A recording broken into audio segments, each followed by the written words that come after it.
Welcome to this episode of Learning Fusion. In today's episode, we're going to start going over keying. So I'm going to cover all the different nodes we can use for keying out footage within Fusion. So let's go ahead and roll this intro and let's get into it. We're learning Fusion together.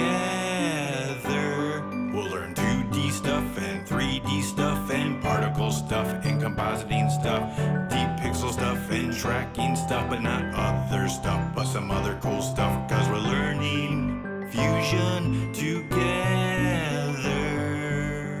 So within Fusion, anytime we need to pull a matte, whether it's from a color or a green screen, blue screen, whatever we need to pull a matte from, we use keyers. And there's other ways to pull mattes, which when I go over the matte episode, I'll cover additional ways other than keyers. But in general, we use a keyer when we're pulling a key to create a matte. And within Fusion, we have a few options. So I'm going to cover our within Fusion options, and then we've got some options we can use that are DaVinci Resolve OFX that we can use within Fusion as well. Just know if you're using the standalone version, none of these Resolve effects keyers are available to you because it's only available within the DaVinci Resolve version of Fusion.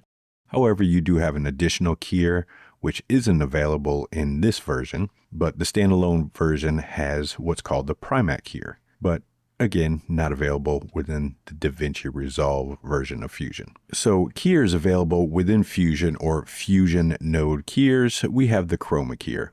And the Chroma Keyer is used to pretty much key any color based off of chroma or color. And it operates somewhat the same as our Delta and our Ultra Keyer, but the Chroma Keyer isn't optimized for blue and green screen. It works for blue and green screen, but it's not optimized for it like the Delta Keyer and the Ultra Keyer are. The Chroma Keyer will pretty much key any color. So let's go ahead and plug this in and let's look at the Chroma Keyer. So as I said, the Chroma Keyer will key based off your chroma or your color. So we could just click and drag and select our chroma. And if I'm actually on it, you can see what it's doing is keying out, and I can just keep clicking and dragging and adding more of that chroma. And it does an okay job.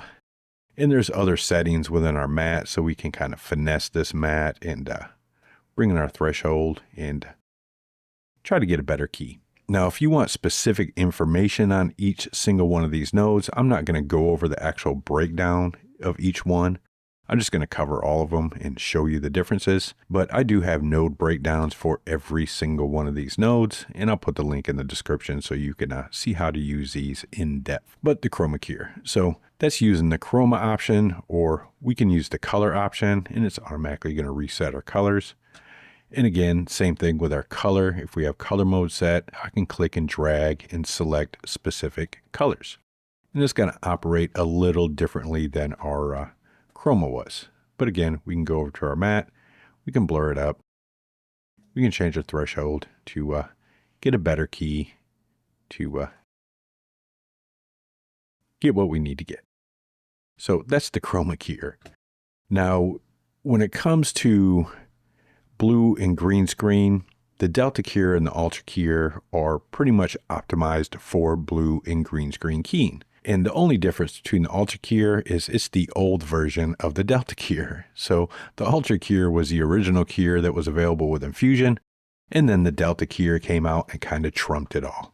So anything that the Delta Keyer can do, the Ultra Keyer can do, but the Delta Keyer can do more and do it better. So if I was to take this same footage and plug it into our Delta Keyer there, and let's look at our key, I could select this and select our key that I want to pull. And you can see right off the bat, it's already pulling a better key than the Chroma Keyer was. And then you can come in and you can kind of finesse your matte a little bit, change your threshold, get it a little better. Clean your foreground and your backgrounds if you need to. And pull your key. But as I said, this is optimized really for green and blue screen. So let's disconnect this and refresh our little Delta Keyer there. I'm going to plug this footage in, which is green screen footage. And we'll go to our Delta Keyer here, pull our key again. And you can see right off the bat, it pulled a pretty decent key. and we have minimum work to do. And again, this is coming to our little matte setting here and changing our threshold up, cleaning up that background a little bit, pulling our foreground up a little bit.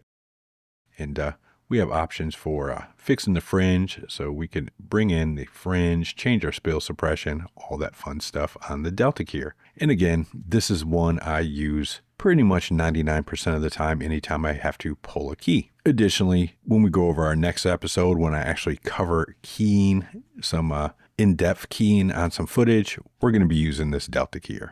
And again, same with the Ultra Keyer. If I plug in the same footage, go to our Ultra Keyer, I just grab our little key here and I pull it. You can see it pulled close to the same key, not quite as good as the Delta Keyer, but again, we can come into our little mat here and change our threshold, get a better key, and it does a decent job, but not as good as the Delta Keyer. So if you were going to just pull keys, I would suggest using the Delta Keyer over the Ultra Keyer because it does pretty much the same thing, but even better. Now our little difference keyer down here, this isn't an actual keyer. What this is going to do is going to take two pieces of footage and key out any differences. Meaning if I say had on sticks a shot of the front of a house, and then I took another exact same shot but had a subject in it like an actor or an actress, is going to key out the difference and just key out that actor and actress in theory. But just know everything is going to be considered a difference key. So if your noise is different, if the sun changes, if there's shadows, a bird flies across, it doesn't matter what it is, any little teeny tiny difference is going to show up as your key. And I'll pull something in just as an example. Let me find something real quick. And here we go. I've got this little footage of one of our little rap guys here doing something. And let me go ahead and throw a gamut.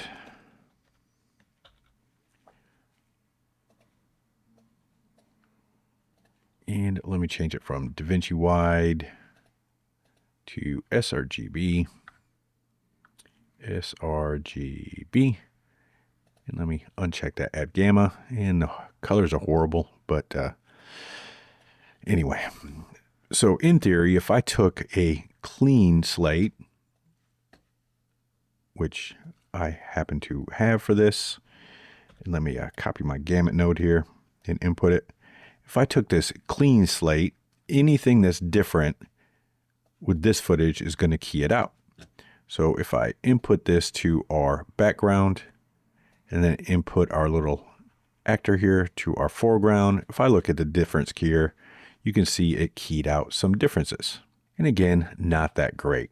But again, this keyer really isn't meant for green and blue screen. It's meant for just raw footage and trying to pull those differences within that raw footage. Like I said, some footage of a house or some landscape or whatever, and then you had the same footage with an actor or actress in it. Because if we're going to use a clean slate with a actual green or blue screen, it's better to use our little Delta Keyer here because we do have a clean slate or clean plate input right here. So if I did the same exact thing, I input this into our foreground and took our little clean plate, input it into our clean plate. And if I look at our Delta Keyer, you can see how much better of a job it did cleaning up that footage. So right off the bat, it pulled a pretty good key other than our noise. That's a little difference over here, but it worked much better than the difference keyer did when it comes to actually using a clean plate on a green or blue screen footage shot. So let's disconnect these.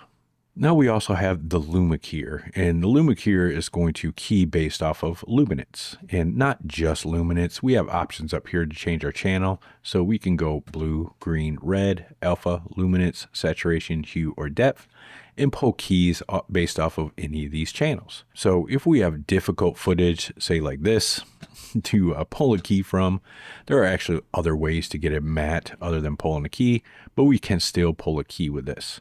Now, just so you know, pulling keys with regular keyers when you have stuff like white is not going to work very well.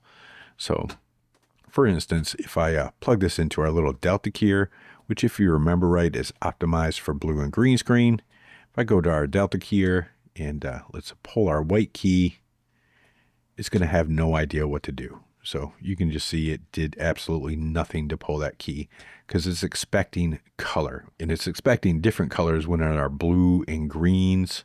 So trying to key out a white with a Delta Keyer is not going to work at all. So let's disconnect that and let's plug it into our Luma Keyer. And right off the bat, I've got it set to luminance, so it's automatically keying out our luminance. So we can play with our lows and our highs to pull that key a little more. We can bring this in so we can try to pull out more of that footage. So there we go. A fairly decent key right off the bat, and obviously it's backwards. So we would just invert it. So now we've got a key, and of course we could clean it up, but now we've got that white keyed out pretty decent. But the Luma Keyer is kind of useful in other ways. So for example, I've got this footage right here, and if say I needed to warm this light up, we often are just kind of geared to throwing a color correct or something like that and warming it up so we can warm this footage up a little bit, which is okay, but there are limitations to this because we're pretty much warming up the entire image. But if we were to say plug this into a Luma Keyer, let's go to our Luma and let's refresh this, and I'm just going to plug it in and just pull that as is. So we've got a little Luma key now with just the luminance of this image. So if I take my original footage, plug it back into our color correct, and we've got our little color correction going on there, I could actually take our footage from our Luma Keyer and plug it into our effects mask input. And you can see right off the bat, we have a much better result using that Luma Keyer as a mask. So now we can come into our color corrector and warm it up as much as we want without affecting the rest of our image. So now we're just only affecting the light, and the rest of our image is staying decent. So and you can tell the difference of this, no mask, mask, no mask. So clearly you can see using the Luma Keyer to mask some of this off to change our lighting comes in quite handy.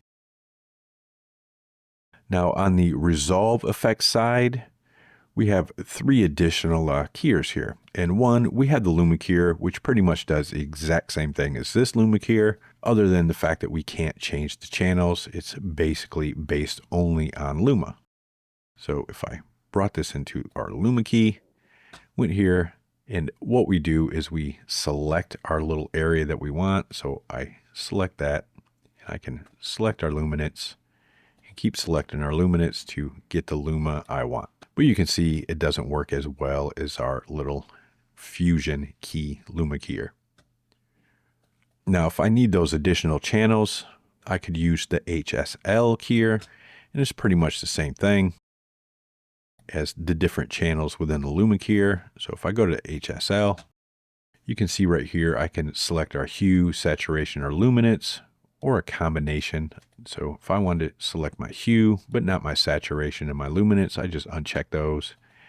I click this and I start clicking where I want my little key to be.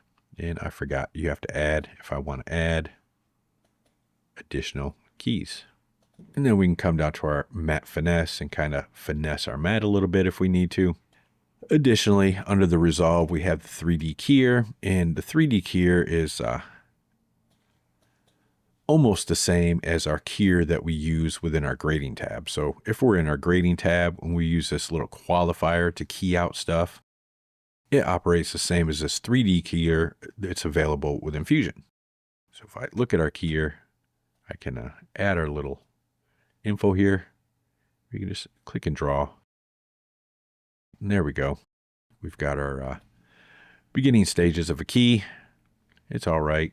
And then we can go to our little matte finesse and our key adjustments, and we can make changes to get a better key. My number one favorite is the Delta Keyer. And again, this is the keyer that we're going to be using when we go over our next lesson and we talk about actually keying, because we're going to go over some original footage and do some difficult keying to pull a matte off of that green screen. So as a reminder, with Infusion, our options for creating keys, we have the Chroma Keyer, which is good for keying out chroma or just general colors.